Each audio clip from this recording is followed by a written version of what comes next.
Here live from Festival One, and joining me in the studio now is Mazbou Q. Hey, what's up? How you going? What's going on? I'm doing very well, thank you.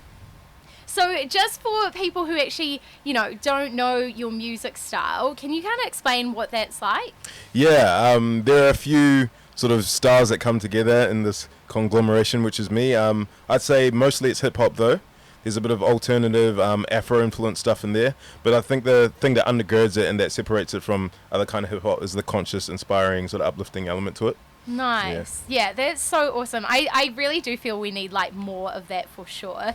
What's awesome is that actually over the years we've been playing more and more hip hop and rap Christian music on Life FM, and it's really cool to have that, and actually to have a Kiwi a hip hop rap artist at Festival One this year, and you've been to many of these. Definitely, yeah. So it's really awesome to have you join us on the show today. Thank you, appreciate it. Now, you have actually been at Festival One before, but under a different name. Yes, yeah. So from 2016 to 2018, I believe, I was performing under the name Unchained Excel. I felt not too good about that name coming sort of into 2020. It was actually a name that I just got stuck with. I kind of haphazardly fell into this hip-hop thing, and my friend was like, you got to think of a name, and the first thing that popped in my head was, yeah, you know what I'm saying, because I think I just watched Django Unchained the other day, so I was like, oh yeah, that sounds cool, and then I started releasing music, and then before I knew it, I was stuck with a name, and I was like, no, I need to change this. Yeah. But I didn't get around to doing it until 2020. Right, and how did you choose Mazbou Q? So Mazbou is what's the word? When you shuffle the letters around, an anagram. Oh yeah. I was like, I know what that means. Yeah. Mazbou is an anagram of my last name, and Q phonetically is my first name, Hugh. So it's my name, and I wanted something more personal to me, and B, something a bit more name-like and less moniker-like. Wow. And also using the vowels of my culture as well, which helps here. That's amazing. So you just mentioned using the vowels of your culture. What is that? So I'm an Igbo Nigerian. The language we speak is called Igbo.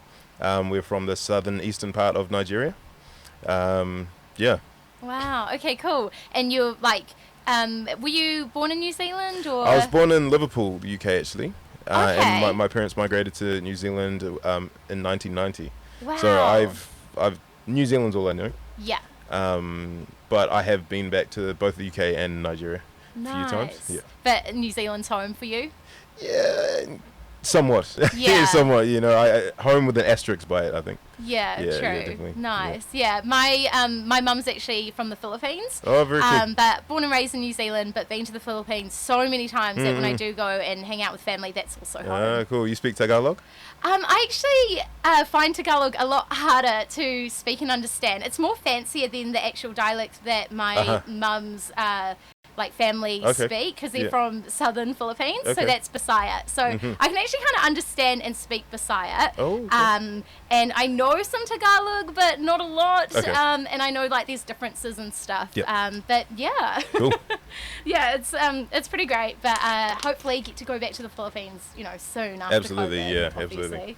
And just speaking to you just a bit before, actually, you were talking about how you've done a show overseas. Yeah. And that sounded like a cool experience. Can you just say why that was awesome for you and how it felt? Yeah, so the show we were talking about was actually a few shows which happened over the UK in sort of early to mid 2018. I did a support tour for a band called Afro Cluster, and I was just saying that I think it just marked quite it was quite a hallmark event in my career thus far, and to be able to take my music all the way to the other side of the world was quite amazing for me, and also it was especially special because I was born in the UK, so it was kind of like an ironic hometown gig for me, going back there and playing to that crowd, and also having my music accepted by people that had absolutely no investment in me, had no reason to give me any love or anything like that was pretty special as well.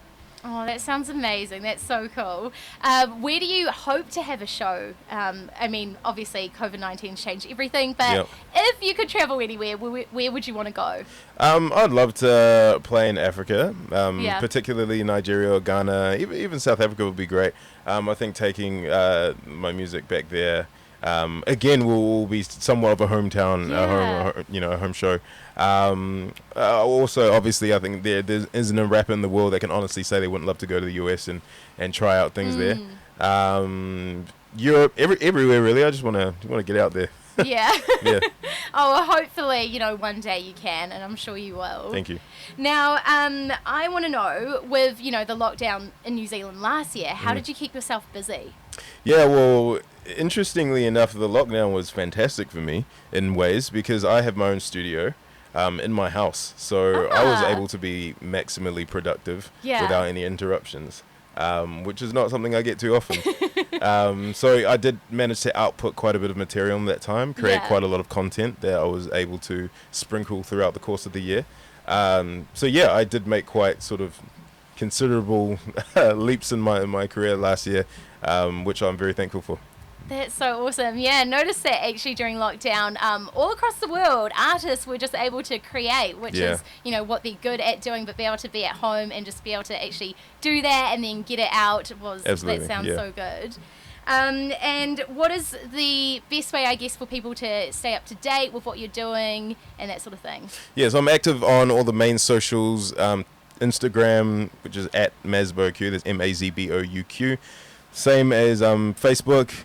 Twitter is where I say all my political controversial stuff, so if you're into that, go have a look. And then, SoundCloud and Spotify and all that kind of stuff, I'm there, yeah. Nice. Now, I asked Late 80s Mercedes when they joined me on the show earlier if they were on TikTok, and they sort of only knew it because of their kids, but are you on TikTok? Do you know TikTok? I do have TikTok. I've got one follower, that's my wife.